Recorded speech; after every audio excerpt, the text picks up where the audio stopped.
Hello everyone, welcome back to my channel. പിന്നെ ഞാൻ share ചെയ്യുന്നത് ഒരു എയർ ഫ്രയർ റെസിപ്പിയാണ്. പൊട്ടറ്റോ റോസ്റ്റ്, ഒരു സൗത്ത് ഇന്ത്യൻ സ്റ്റൈലിലുള്ള പൊട്ടറ്റോ റോസ്റ്റാണ് ഉണ്ടാക്കുന്നത്. ഒരുപാട് സ്പൈസസ് ഒന്നും വേണ്ട. മുളക് പൊടി, കായപ്പൊടി, മഞ്ഞൾപ്പൊടി അത്രേ ആവശ്യമുള്ളൂ. നമ്മൾ സവാളയൊന്നും ചേർക്കുന്നില്ല.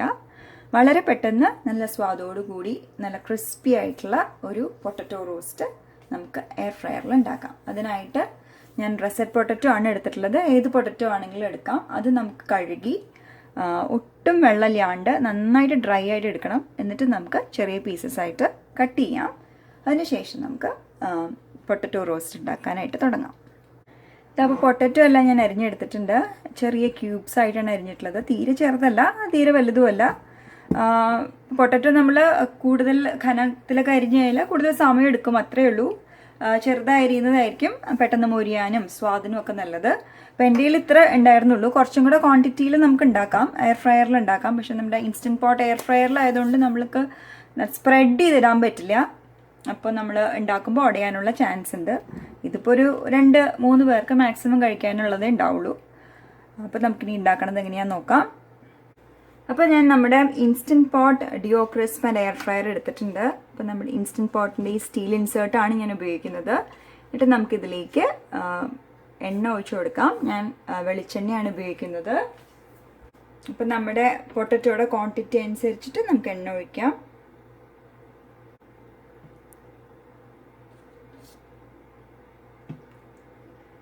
ഞാനൊരു 2-2.5 ടേബിൾ സ്പൂൺ എണ്ണ ഒഴിച്ചിട്ടുണ്ടാവും. ഇനി നമുക്ക് നമ്മുടെ സോട്ടെ മോഡ് ഓൺ ചെയ്യാം.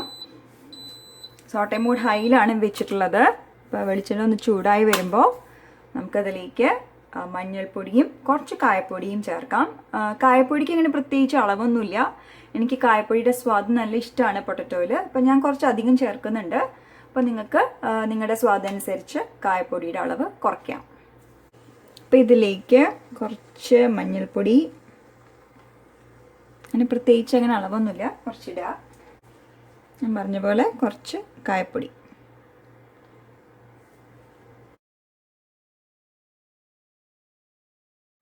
ഇനി നമുക്ക് ഇതിലേക്ക് നമ്മുടെ പൊട്ടറ്റോ കഴുകി കട്ട് ചെയ്ത് വെച്ചിട്ടുള്ളത് ഇടാം.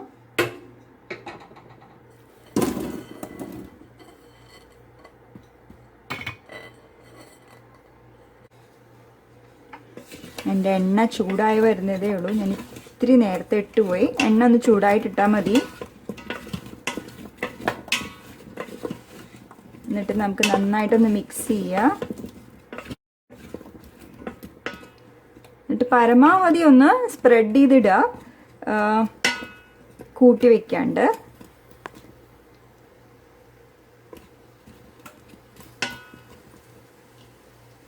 ഇപ്പോൾ സോട്ടെ മോഡിലാണ് ഇട്ടേക്കുന്നത്. സോട്ടെ മോഡിലാണ് ഞാൻ എണ്ണ ഒഴിച്ച് മഞ്ഞൾപ്പൊടിയും കായപ്പൊടിയും ഇട്ടു. ഒന്ന് മൂത്ത് കഴിഞ്ഞപ്പോൾ ജസ്റ്റ് ഒന്ന് സോട്ടെ ചെയ്ത് കഴിഞ്ഞപ്പോൾ തന്നെ പൊട്ടറ്റോ ഇട്ടു. ഇപ്പോഴും സോട്ടെ മോഡിൽ തന്നെയാണ് കിടക്കുന്നത്.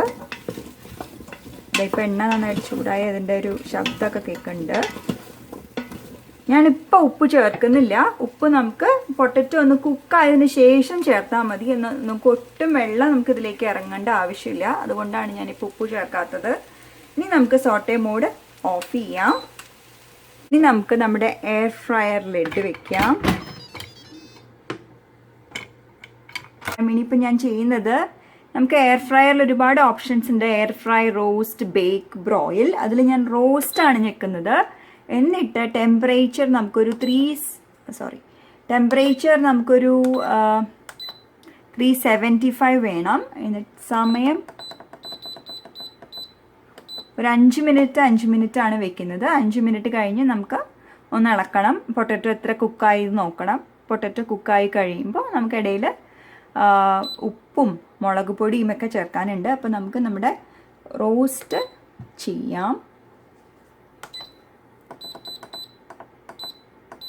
സ്റ്റാർട്ട് ചെയ്യാണ്.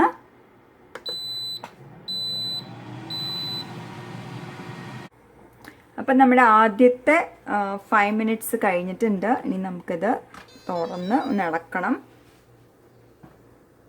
ഇതിന് നല്ല ചൂടുണ്ടാവും ഈ പാത്രത്തിന്. അപ്പോൾ എന്തെങ്കിലും ടിഷ്യൂ വെച്ചിട്ടോ തുണി വെച്ചിട്ടോ ഒക്കെ പിടിച്ചിട്ട് ഇളക്കുക. അതുപോലെ തന്നെ ഇതിന് ഇളക്കുമ്പോൾ സൂക്ഷിക്കണം, ഇത് അടുക്കി പിടിക്കാൻ ചെറിയൊരു ചാൻസ് ഉണ്ട്. തുടക്കത്തിൽ കുക്കായി വരുംതോറും അടുക്കി പിടിക്കൽ കുറയും. അതുപോലെ തന്നെ വെന്ത് വരുമ്പോൾ ഇത് ഉടയാനും സാധ്യതയുണ്ട്. ചില ആൾക്കാർക്ക് ഉടയുന്നത് ഇഷ്ടമാണ്, നന്നായിട്ട് ഉടഞ്ഞു കഴിയുമ്പോൾ നന്നായിട്ട് ക്രിസ്പി ആയിട്ട് വരും. അപ്പോൾ അതും നല്ലൊരു ഓപ്ഷനാണ്. നമ്മൾ ഇളക്കുമ്പോൾ ഉടച്ചു കൊടുത്താൽ നല്ല ക്രിസ്പി ആയിട്ട് നമുക്ക് നല്ല പൊട്ടറ്റോ റോസ്റ്റ് ഉണ്ടാക്കാം. അല്ലെങ്കിൽ ഒന്ന് ഇളക്കുക. പൊട്ടറ്റോ ഒന്ന് വെന്ത് വരുമ്പോൾ നമുക്ക് നമ്മുടെ ഉപ്പ് ചേർക്കാം ആദ്യം. അതിനുശേഷം അവസാനത്തെ സ്റ്റേജ് ആകുമ്പോഴേക്കും നമുക്ക് മുളക് പൊടിയും വേണമെങ്കിൽ കുറച്ചും കൂടെ കായപ്പൊടിയും ഒക്കെ ചേർക്കാം. പിന്നെ പൊട്ടറ്റോയുടെ ഇത് എത്ര ആവണം എന്നുള്ളതൊക്കെ ഓരോരുത്തരുടെ ഇഷ്ടമാണ്. അപ്പോൾ ഈ പ്രൊസീജിയർ തന്നെയാണ് നമുക്ക് എത്രത്തോളം ആവുന്നോ അത്രയും വരെ നമുക്ക് ഈ പ്രൊസീജിയർ തന്നെയാണ് ഞാൻ കണ്ടിന്യൂ ചെയ്യുന്നത്. അതായത് 375 ഡിഗ്രി ഫാരൻഹീറ്റിൽ വെക്കുക. സമയം ഒരു 5 മിനിറ്റ് വെച്ച് നോക്കുക. എന്നിട്ട് നമുക്ക് ആവശ്യം ആവണ വരെ അത്രയും വരെ നമുക്കത് മുരിച്ച് എടുക്കാം. അപ്പം ഞാനിനി ഈ സ്റ്റെപ്പ് കണ്ടിന്യൂ ചെയ്യുവാണ്. 375 5 മിനിറ്റ്സും കൂടെ വെക്കുകയാണ്.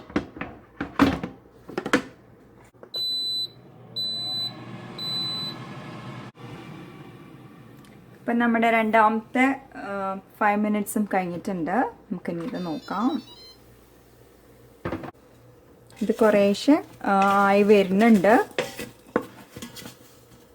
അവിടെ ഇവിടെ എല്ലാം ബ്രൗൺ ആയിട്ട് വരുന്നുണ്ട്. അത് മാത്രമല്ല, ഇത് ഉടഞ്ഞു തുടങ്ങി. ഇളക്കുമ്പോൾ ഇത് ഉടയുന്നുണ്ട്. ദാറ്റ് മീൻസ് പൊട്ടറ്റോ വെന്തിട്ടുണ്ട്. ഇത് നമ്മൾ ഇനി വീണ്ടും കുക്ക് ചെയ്യും തോറും അത് വെന്തോളും.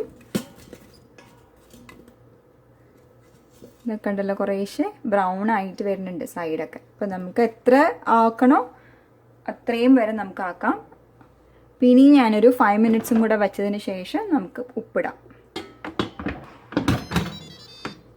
വീണ്ടും നമ്മൾ റോസ്റ്റാണ് ചെയ്യുന്നത്. എയർ ഫ്രൈയും ചെയ്യാം, പക്ഷേ എനിക്ക് കുറച്ചും കൂടെ റോസ്റ്റ് ചെയ്തപ്പോഴാണ് ഇഷ്ടമായത്. അതായത് എയർ ഫ്രൈ എന്ന് പറഞ്ഞ ഓപ്ഷനും ഇവിടെ തന്നെ ഉണ്ട്. അപ്പോൾ എയർ ഫ്രൈ ഓർ റോസ്റ്റ്, ഞാൻ എപ്പോഴും റോസ്റ്റാണ് ചെയ്യുന്നത്. Roast 5 minutes.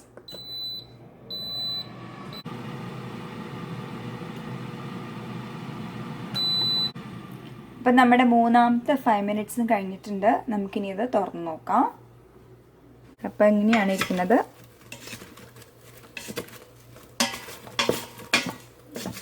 ഓൾമോസ്റ്റ് ആയി തുടങ്ങി.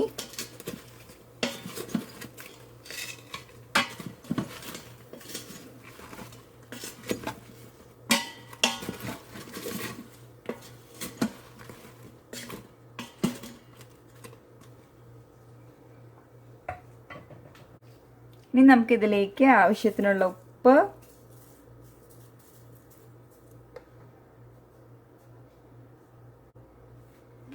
എരിവിനനുസരിച്ചിട്ടുള്ള മുളക് പൊടി, എത്രയാണോ നിങ്ങളുടെ സ്പൈസിനെസ് അതിനനുസരിച്ച് മുളക് പൊടി കൂട്ടുകയോ കുറയ്ക്കുകയോ ഒക്കെ ചെയ്യാം. ഞാൻ കുറച്ചും കൂടെ കായപ്പൊടി ചേർക്കുന്നുണ്ട്. അത് ആവശ്യമുണ്ടെങ്കിൽ ചേർത്താൽ മതി. ഇപ്പം നിങ്ങൾക്ക് ഇഷ്ടമുള്ള സ്പൈസസ് ഒക്കെ ചേർത്ത് ഇതുണ്ടാക്കാം. ഇതുപോലെ തന്നെ ഉണ്ടാക്കണം എന്നൊരു നിർബന്ധമില്ല. നിങ്ങളുടെ സ്വാദനുസരിച്ചിട്ടുള്ള സ്പൈസസ്, കുരുമുളക് പൊടിയോ ജീരകപ്പൊടിയോ ഒക്കെ ചേർത്ത് ട്രൈ ചെയ്യാം. നമുക്കിത് നന്നായിട്ടൊന്ന് മിക്സ് ചെയ്യാം. ഉടയാനായിട്ടുള്ള സാധ്യതയുണ്ട്. ഉടയുണ്ടാകുന്നുണ്ടെങ്കിൽ സൂക്ഷിച്ചിളക്കുക. ഇല്ലെങ്കിൽ ഇത്തിരി കുറച്ചൊക്കെ ഉടഞ്ഞാലും സ്വാദാണ്. അതിൻ്റെ പൊടിക്ക് പ്രത്യേക സ്വാദാണ്.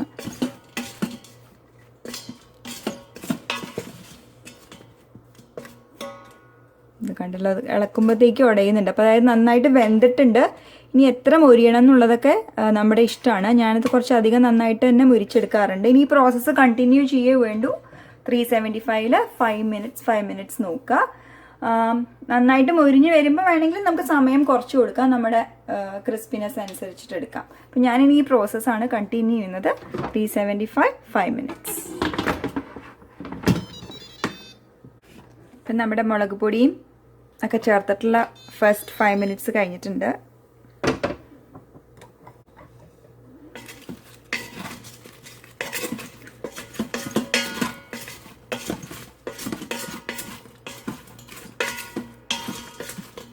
ഇളക്കുക, നമ്മുടെ ഇഷ്ടത്തിനനുസരിച്ച് ക്രിസ്പി ആയിട്ട് എടുക്കുക. ഇത്രയുള്ള പരിപാടി. ഞാൻ ഇനി ഈ പ്രോസസ്സ് കണ്ടിന്യൂ ചെയ്യാണ് നല്ലോണം ക്രിസ്പി ആവുന്നത് വരെ. അപ്പം ഇനി ഫൈനൽ പ്രോഡക്റ്റ് കാണിക്കാം. പ്രത്യേകിച്ച് എക്സ്ട്രാ ആയിട്ടൊന്നും ഞാൻ ചെയ്യുന്നില്ല, അതുകൊണ്ടാണ് ഞാൻ കാണിക്കാത്തത്. Just continue this process. 375 degree ഫാരൻഹീറ്റിൽ 5 മിനിറ്റ്സ് വയ്ക്കുക. നമ്മൾക്ക് എത്രത്തോളം ക്രിസ്പി ആവുന്നോ അത്രത്തോളം വരെ. അപ്പം നമുക്ക് ഫൈനൽ പ്രോഡക്റ്റ് ആയിട്ട് ഞാൻ കാണിച്ചു തരാം. അപ്പം ഞാൻ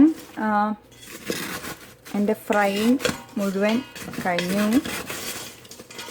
ഇതുപോലെയാണ് ഞാൻ ഫ്രൈ ചെയ്തെടുത്തിട്ടുള്ളത്. ഇത്രയും ക്രിസ്പി ആക്കിയിട്ടുണ്ട്. സൗണ്ട് കേൾക്കാത്തന്നെ അറിയാമല്ലോ, നന്നായിട്ട് ക്രിസ്പി ആയിട്ടുണ്ട്. ഇത് കുറഞ്ഞു വേണമെങ്കിൽ നമുക്കൊന്ന് ഉടച്ച് വേണമെങ്കിൽ ഫ്രൈ ചെയ്യാം, അപ്പോഴും നന്നായിരിക്കും. ഇനിയിപ്പോൾ ലാസ്റ്റ് ഒരു ഓപ്ഷണൽ സ്റ്റെപ്പാണ്. ഞാൻ കുറച്ച് കറിവേപ്പിലയും കൂടെ ഇടുന്നുണ്ട്. കറിവേപ്പിലയും കൂടെ ഇട്ടിട്ട് വീണ്ടും ഒരു 1 മിനിറ്റ് റോസ്റ്റിനെയാണ് ചെയ്യുന്നത്. സെയിം ടെമ്പറേച്ചറിൽ തന്നെ, ജസ്റ്റ് സമയം ഒന്ന് മാറ്റി 1 മിനിറ്റ് ആക്കിയത് മാത്രം. അപ്പം നമ്മുടെ 1 മിനിറ്റ് കഴിഞ്ഞിട്ടുണ്ട്.